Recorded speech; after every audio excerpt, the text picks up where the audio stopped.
Junto con darle la bienvenida nuevamente a mi canal y a esta sección que ya todos, o por lo menos la mayoría conocemos, que se llama sección informativa. En esta ocasión les traigo, así como dice el título, eh, una definición de lo que es el bienestar social, así como algunos ejemplos y, y algunos conceptos, ¿no? Eh, Bien, para empezar, vamos a regular esto.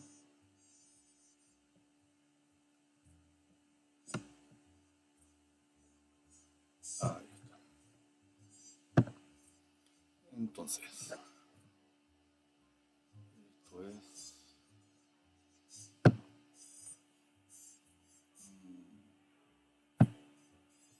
Ahí está.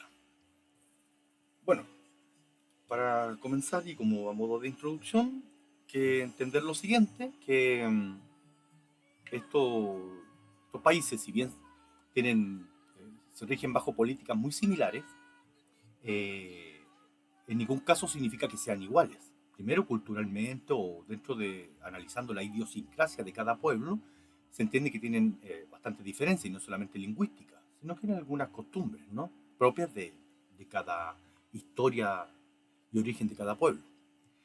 No obstante, en términos generales, las políticas implementadas en esos países son muy similares. Otro aspecto que cabe señalar es que dentro de los datos y estadísticas internacionales se encuentran muchas, o sea, no sé si tantas, pero hay realidades mejores que otras, donde los mayores porcentajes de los mejores estándares, tanto bienestar social, por lo general siempre están los países nórdicos liderando esos datos, ¿no? Y en ese sentido, obviamente, de repente en algún dato, en alguna estadística, van a haber países que van a estar flaqueando un poco, pero si analizamos todos los datos, siempre van a estar ahí metidos en los países mejores en ese sentido. Y en ese contexto es que puse este lista donde dice donde se muestran algunos de los países conocidos y reconocidos como de bienestar social. ¿Ya? Entonces, bueno, hay que estar esa lista, pero vamos a empezar a definir qué es el bienestar social. Entonces pasamos a la segunda página y dice, bueno, se define como o hace referencia el bienestar social al conjunto de prácticas y programas diseñados y adoptados dentro de las entidades que se orientan, o los estados, ¿cierto? Un país, a mejorar el ambiente físico, emocional, cultural y social de las personas en un país determinado, ¿no? Bien, eso son términos generales, por supuesto. Pero aquí vamos a ir empezando a señalar algunas de esas características que los identifican. Primero, todos esos países se caracterizan primero por tener un salario digno, hablando del salario mínimo, ¿ya? Y el salario promedio que, a propósito, si bien hay algunos países que son multiculturales con grandes intenciones de abrir las puertas hacia gente de otros sectores, de regiones, de otras partes del mundo, se entiende que las personas al ir adaptándose obviamente tienen que partir de abajo, lo que significa que el salario mínimo por lo general se adapta más que nada para las personas en esa condición. ¿Ya? Entonces, en esos países es muy raro que se trabaje una persona local trabaje por el salario mínimo. Eso es como muy poco, se ve muy poco. Entonces, el salario mínimo es un indicador para entender desde dónde se parte. Pero en estas sociedades, más que nada, lo mejor es hablar de salarios promedio. Bien, porque en definitiva, la capacidad adquisitiva te permite generar instancias, digamos, ir al cine, salir, comer rico, ¿no? Eh, Ir a un bar quizá, ropa de calidad, no sé. En definitiva te permite generar cuotas de felicidad a través de la adquisición de algunos productos o servicios. También se entiende dentro de la calidad de vida las horas de trabajo invertidas en lo laboral, porque mientras más horas un trabajador o una persona invierte en el trabajo, se entiende que tiene menos horas para poder desarrollarse de forma personal en tanto recreación, en tanto familia, darle tiempo a sus hijos, eh, tener instancias personales, de necesidad personal como todo ser humano, y también de desarrollo recreativo, diversión, deportivo, lo que la persona estime y considere necesario para su vida. Bien, continuamos. Otro aspecto a considerar es que estos países fomentan una intención de sanidad dentro de su población. Por eso son muy bajos también en tasa de obesidad o de nutrición, porque hay un fomento a la salud, en tanto nutrición como también deportivo. Entonces, no necesariamente ellos interpretan el deporte como tener una vida deportiva, sino que con una vida sana. ¿Ya? Y eso se ve mucho. Y obviamente la intención de ellos con estas políticas es bajar los niveles de pobreza, por supuesto. Como también una de las medidas que toman ellos para generar esto, los bajos índices de pobreza, es finalmente una mayor distribución de la riqueza eh, que genere cuotas de equidad, ¿no?, en la sociedad. Otra de sus características es que dentro de los datos estadísticos se encuentran o son considerados estados con mayor o más bajas cuotas de corrupción. Y esto, obviamente, en la corrupción siempre se entiende que es parte de lo político, empresarial y todo el mundo que dirige un país. Eh, Generan también leyes firmes que garantizan la seguridad de las personas. Porque uno de los parámetros en los cuales se basa todo esto, el bienestar social, es precisamente la calidad de vida. Y sin seguridad se entiende que no existe calidad de vida. O la limitan, ¿no? Entonces, uno de los temas importantes también. Estas realidades fomentan un alto nivel de democracia, respeto al prójimo, libertad de expresión, de culto, gustos, tendencias, libertad de pensamiento, etc. Son de las ciudades más democráticas del mundo, donde las personas no son discriminadas.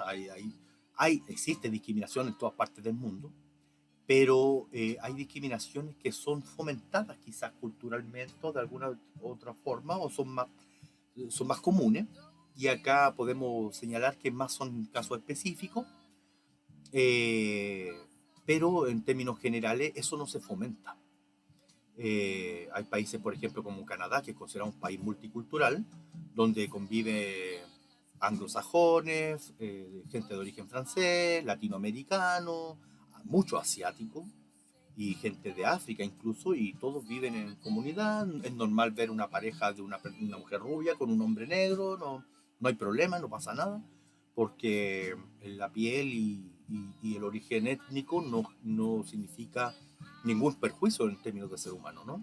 Lo importante es que ellos entienden esas concepciones de que las personas valen por su calidad ética, ¿no? Y no necesariamente por otros aspectos, como por ejemplo tener una tendencia sexual determinada o tener un color de piel determinado o una condición social, económica.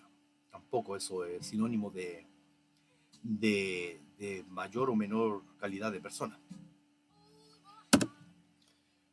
También se entiende que se fomenta mucho, son países democráticos en definitiva, y su estructura administrativa, política, son democráticas, lo que significa que cualquier grupo político puede llegar a gobernar. Claro, obviamente se entiende que si estos países se han construido de una forma, la gente se va progresando con el tiempo. Entonces, tampoco es que sea tan fácil que venga un grupo político, digamos, con características más extremas y gobierne y quiera hacer cambios profundos en retroceso de, esto, de estos progresos que han tenido ellos, porque la gente no votaría más por ellos. Entonces, tiene su lógica, ¿no? ¿Por qué no le sucede eso? Precisamente porque estas realidades no se han construido hace 5 años atrás, vienen hace mucho tiempo atrás y se empiezan a construir a partir del término de la Segunda Guerra Mundial. Eh, bueno, también los extremismos son poco comunes. son poco comunes, ¿no? No digo que no existan, digo que son poco comunes en estas sociedades, precisamente por la concepción cultural que tiene la gente.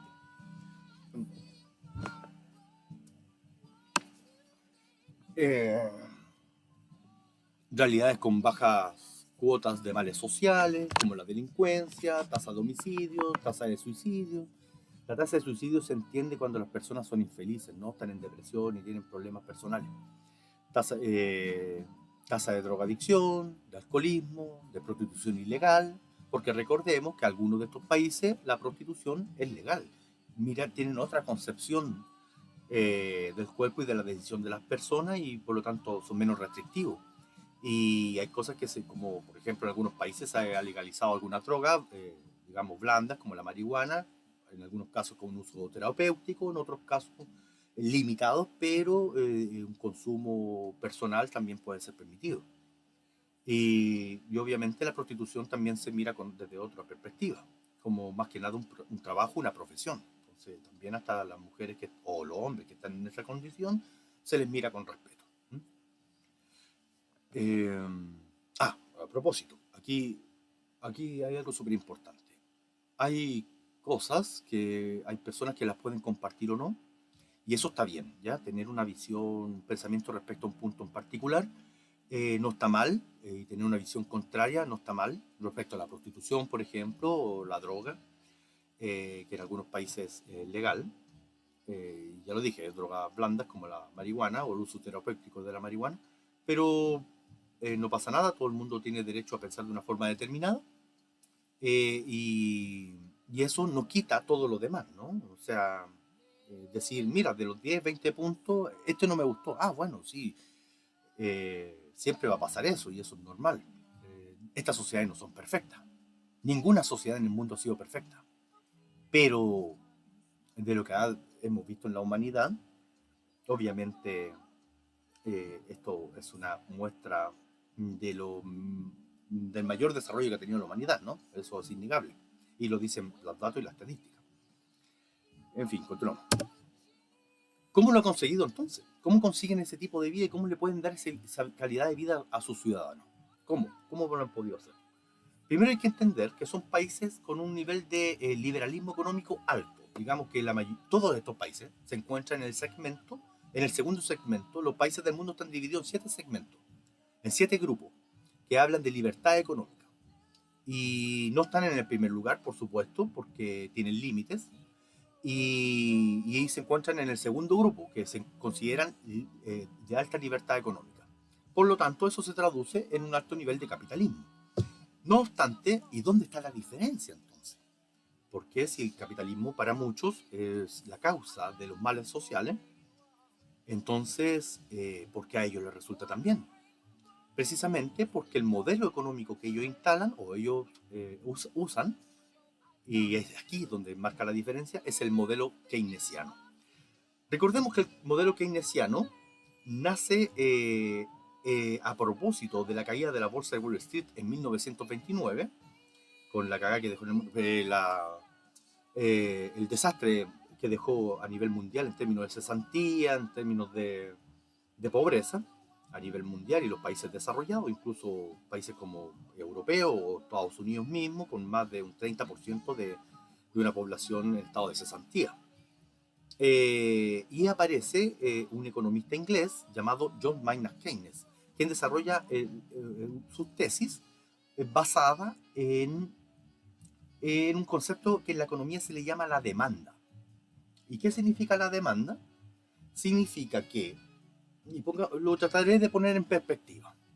Tengo una empresa, vendo el mercado donde estoy, en el país determinado, vendo 100 zapatos al mes y tengo 10 fábricas, cada fábrica produce 10 zapatos.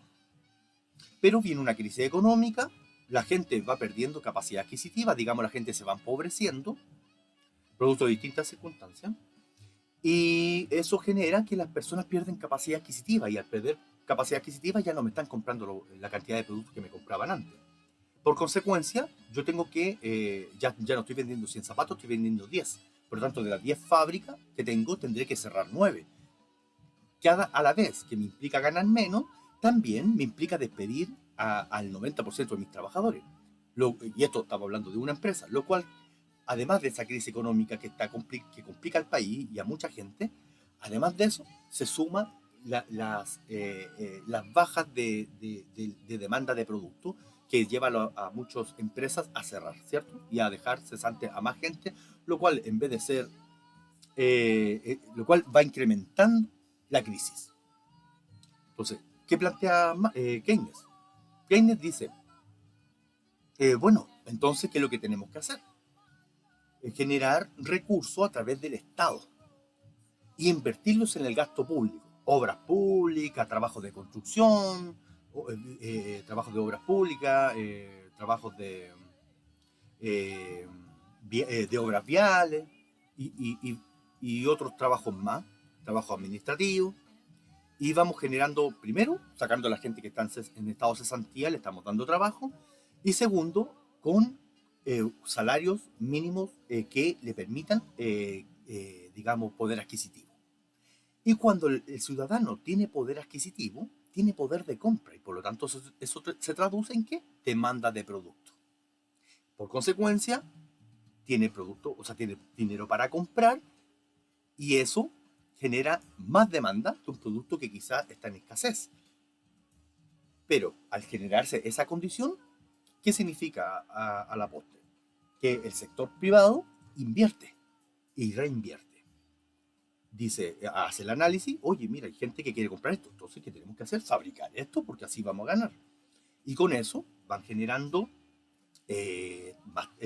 abren más empresas, abren más industrias, van haciendo el producto, vendiéndolo, contratando más gente.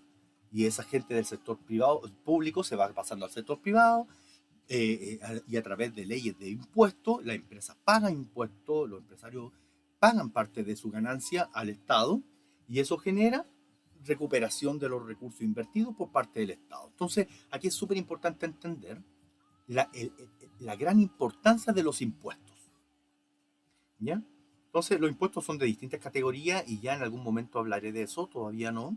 Lo dejaré para otro video para hablar fundamentalmente de las posturas emanadas desde la OCDE y los 4 pilares fundamentales en que se basan los impuestos, pero no es el caso. Lo fundamental es entender que el keynesianismo es eso. Definitivamente se basa en un Estado fuerte que se enriquece o se sustenta económicamente a través de los impuestos. Alta inversión en gasto público para beneficio de la población como salud de calidad, educación de calidad, pensiones dignas, infraestructuras diversas del país, ¿cierto? Calles, carreteras, semáforos y muchas más, etcétera, etcétera, ¿cierto? ¿Cómo lo financian entonces? Se basan en estados fuertes, como lo dije anteriormente, que regulan y fiscalizan la economía interna, la cultura y lo social con una mirada de protección social y política de redistribución de la riqueza, que se sustenta en altos impuestos, donde quien tiene más, quien gana más o gasta más, paga más. Esto va generando una suerte de redistribución y evitando en cierta medida la acumulación excesiva de riqueza en pocas manos. Esto en términos generales, cuando haga el video específico de aquello, del tema de los impuestos, ya iré especificando y explicando cómo funciona. Y cómo funciona esto de la concepción progresiva, que no es lo mismo que proporcional. Y pongo el siguiente ejemplo. Una persona tiene un ingreso de, digamos, 10 millones de pesos chilenos o 10.000 dólares, digámoslo de cierta forma, 10.000 dólares, y en su salario viene la liquidación, el pago, y le descuentan el 10% en su salario, ¿ya? Entonces él no va a recibir 10.000 dólares, va a recibir 9.000 dólares. Y ahí está el descuento, ¿cierto? De 10%. Pero si una persona gana 100.000 dólares, que es equivalente a decir aquí en Chile 100 millones de pesos, entonces la persona ya no... aquí viene lo proporcional. ¿Cuánto debería pagar? 10.000 dólares o 10 millones de pesos, si es proporcional. Pero no. La intención aquí es entender que él está en un segmento superior. Por lo tanto, como está en un segmento superior, ya no puede pagar el 10%, tendría que pagar el 20 o el 25% por su ingreso. Es un ejemplo, ¿ah? No digo que sean cifras cerradas. Y en vez de pagar $10.000 o 10 millones de pesos, estaría pagando 20 o 25. ¿Mm? Y eso se llama progresivo. Y eso es lo interesante. Y por eso esta concepción, que incluso lo explica la OCDE, donde Chile también es miembro de esta organización, eh, esto se entiende que el que paga más, o el que gana más, el que tiene más, el que consume más, debe necesariamente pagar más y con eso se genera una suerte de redistribución de la riqueza, ¿cierto? Porque esos ingresos finalmente los toma el Estado y lo invierte en la población, fundamentalmente y por lo general siempre, no específicamente a ellos, pero siempre con la importancia de que hay que darle a quien más necesita, ¿no? Para construir una sociedad más justa, digamos. Ya. Aquí hay una aclaración que debo hacer. Primero, como lo dije anteriormente, estos países no son perfectos, ¿cierto? Todos tienen sus peculiaridades, incluso algunos con sus propios problemas. No obstante, por eso nos vamos a desconocer que están años luz de la mayoría, ¿no? Es una forma de decir, o por lo menos mi perspectiva. ¿Mm? Segundo, los mitos del endeudamiento fiscal. ¿Y por qué digo esto?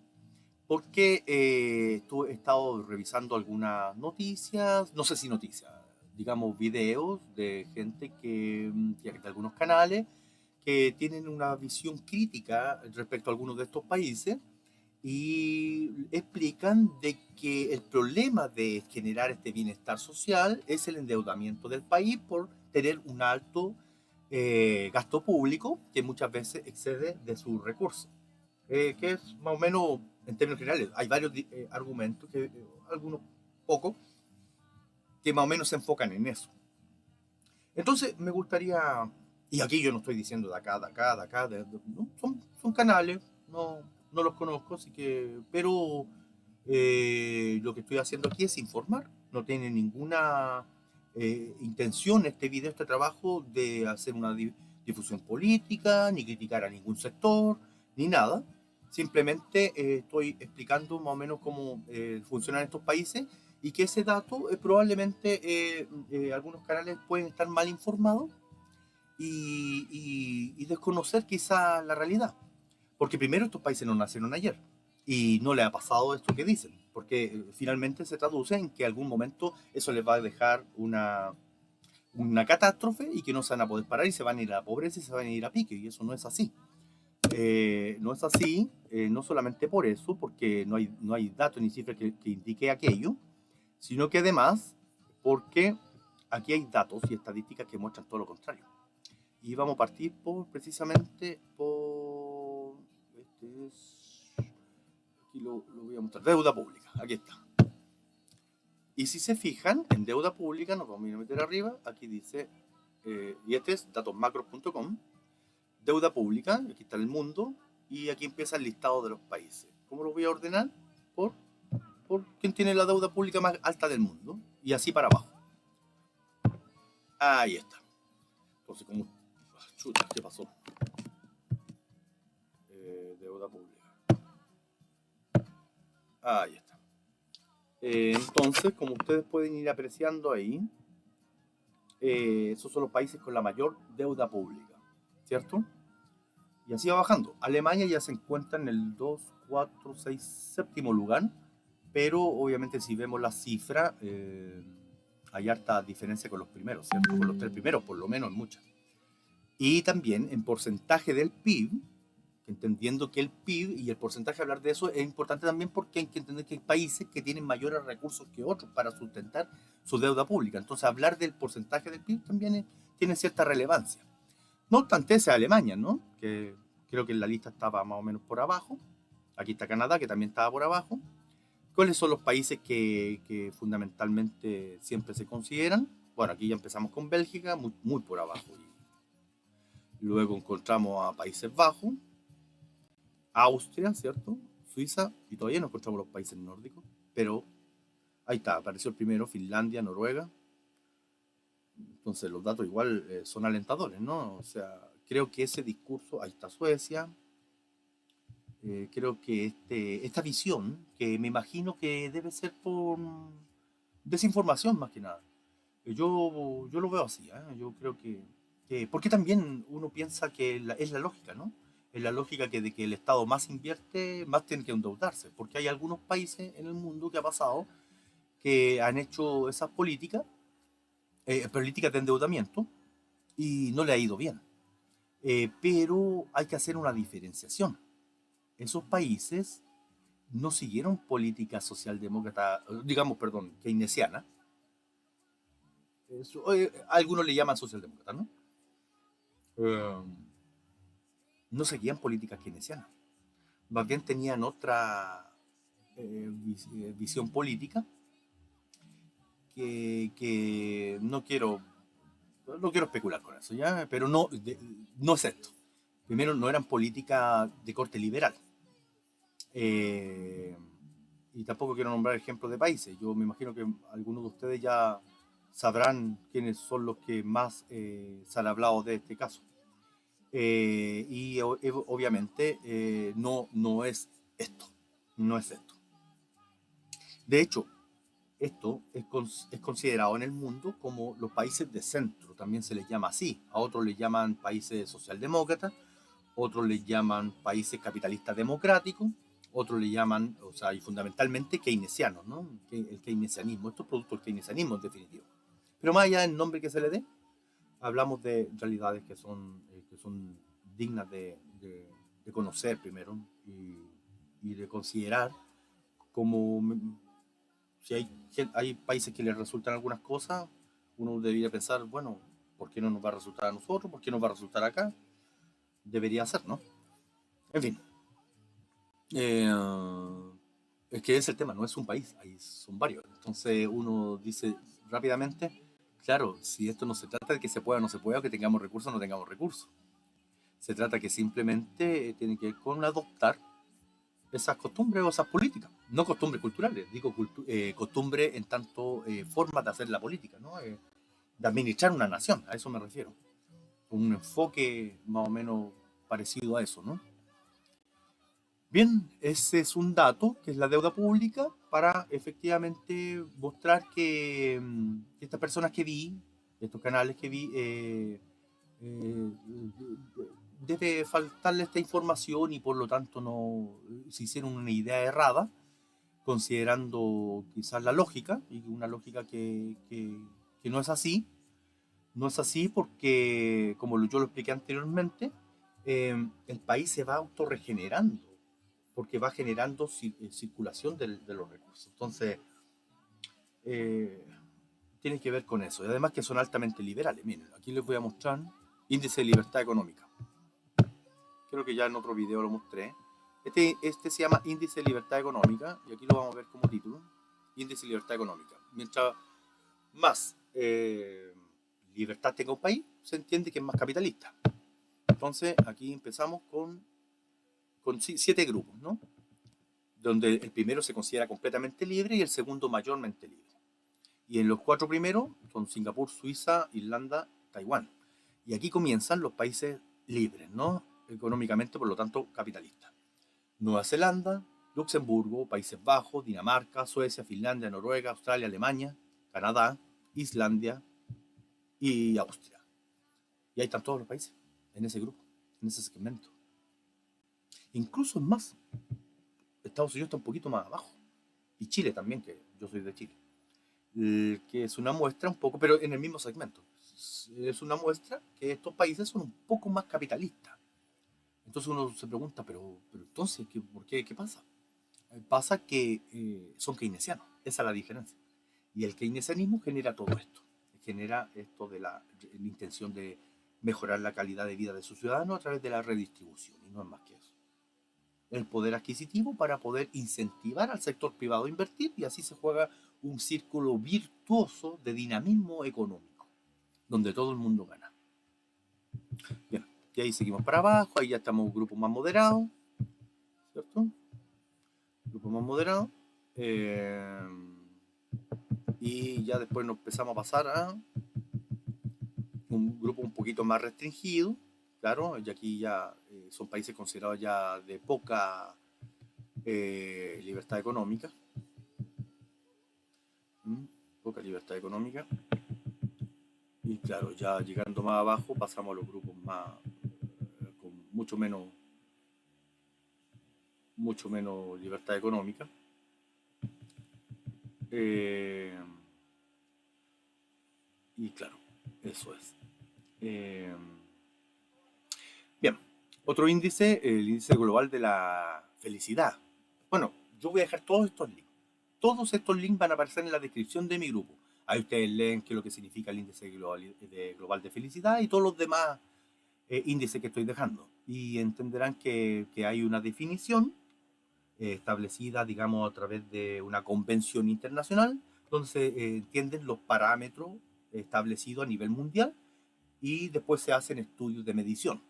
Y aquí entendemos que mientras esos estándares y a través de esas encuestas se hacen en los países, van generando respuestas y un ranking, ¿no?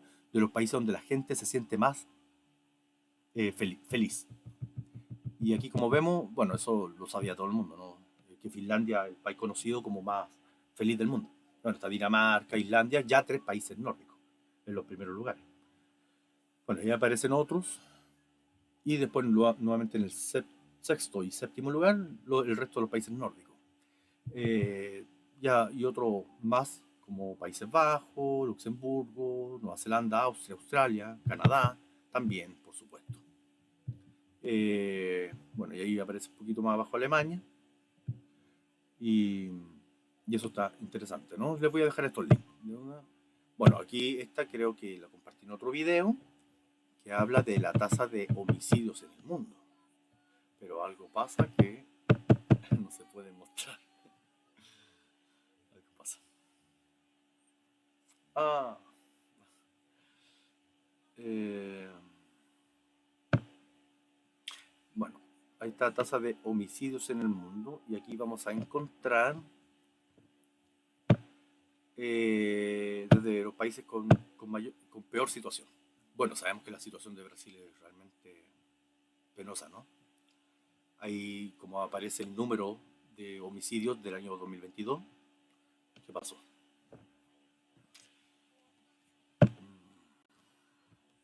Ahí está, año 2022, y esta es la cantidad. Y también hay un dato a considerar que cada 100.000 habitantes eso arroja también un porcentaje. ¿Cuántos homicidios hay cada 100.000 habitantes? Es importante porque no es más importante que el primer dato, que es la cantidad, pero sigue siendo importante en el sentido de que si tú tienes una población de 5 millones y hay otro país que tiene una población de 10 millones y en uno tiene el 10%, y que significa 1 millón de suicidios, o sea, de homicidios, y en el otro que tiene 5 millones, el 15%, entonces decimos que son 750.000. Y decimos, ah, bueno, es más bajo. Sí, pero tienes la mitad de la población. Entonces, claro, es un dato a considerar, pero desde mi punto de vista es más importante la cantidad porque nada quita, pese a tu cantidad de población, nada quita la cantidad que está reflejada ahí. Entonces ahí vamos viendo los principales países con mayor tasa de homicidio del mundo. Y eso es obviamente algo preocupante, ¿no? Bueno, entonces aquí vamos, ¿cómo se llama? Buscando los países de bienestar social. ¿En qué lugar se encuentra el primero, por ejemplo? Voy a buscar. Todavía no aparece. Todavía no aparece. Aquí apareció el primero, Canadá. Claro, pero ya este número es una brecha de 24.000 o 40 y tantos mil a menos de 1.000, ya es bastante la diferencia. Luego tenemos Alemania, ya iba bajando, ¿cierto? Luego seguimos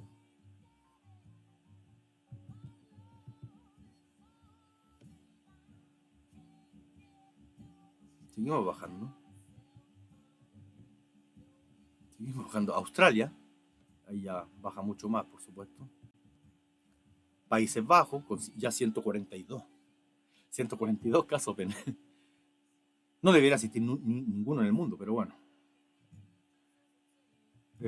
Suecia con 116, Austria con 79, aquí ya baja mucho, menos de 100 en un año. Finlandia con 69, Dinamarca con 58 y Nueva Zelanda con 57.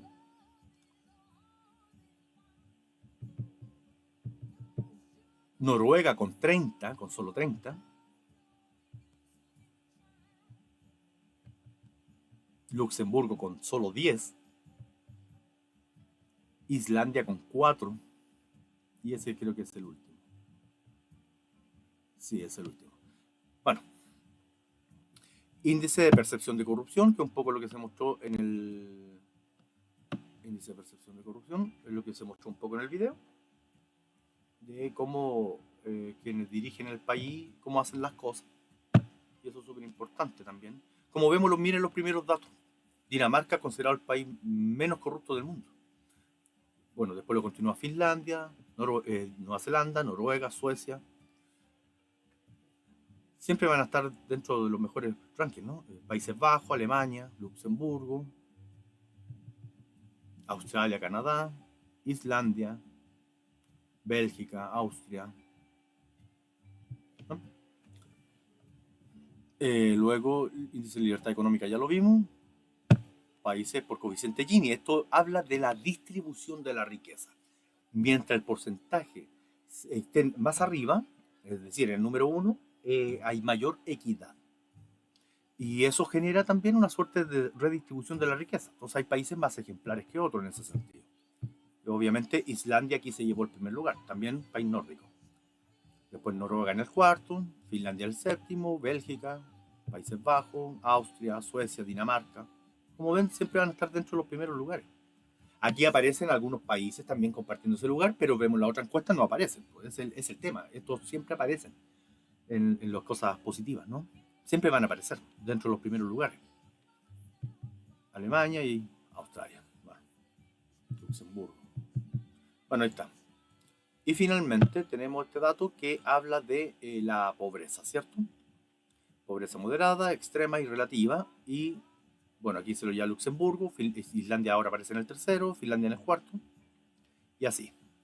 Alemania, Dinamarca, y así. Estos datos yo se los voy a dejar. Entonces, la idea de esto, vuelvo a reiterar, tiene este video, tiene como principal objetivo, principal, no es el único, pero principal, informativo, primero. Estas cosas, aunque se saben, están todas abiertas, están todos los links ahí, pero no está de más mostrar eh, nuevamente esas realidades, porque nos puede significar como segundo objetivo de este video, quizá la toma de conciencia de que podemos quizá intentar construir entre todos sociedades mejores, ¿no? Con otra visión, una visión más social, más de respeto, mm, más colectiva, sin descuidar y sin desconocer las individualidades de cada ser humano. Todos los seres humanos somos distintos y eso no lo podemos desconocer. No somos robots y no tenemos por qué ser iguales. Eso es, desde mi punto de vista, una visión un poco limita al ser humano a algo que no es, que no es natural. Y dentro de esas peculiaridades y diferencias, vamos generando conciencia de que todo el mundo ojalá esté bien, ¿no? Y para eso todo trabajar en propósito de eso.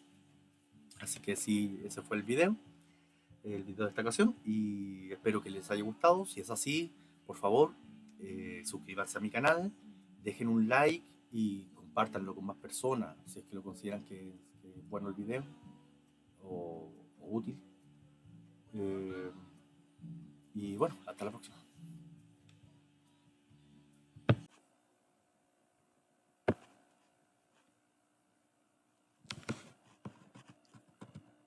Si consideras que esta información entregada en esta sección de este canal es de importancia, es de relevancia, te gusta o es de utilidad y quieres ayudar a fomentar el crecimiento de este canal y de su financiamiento, entonces ingresa a este canal y si solo si lo deseas, puedes hacer una donación con este link que aparece acá de PayPal,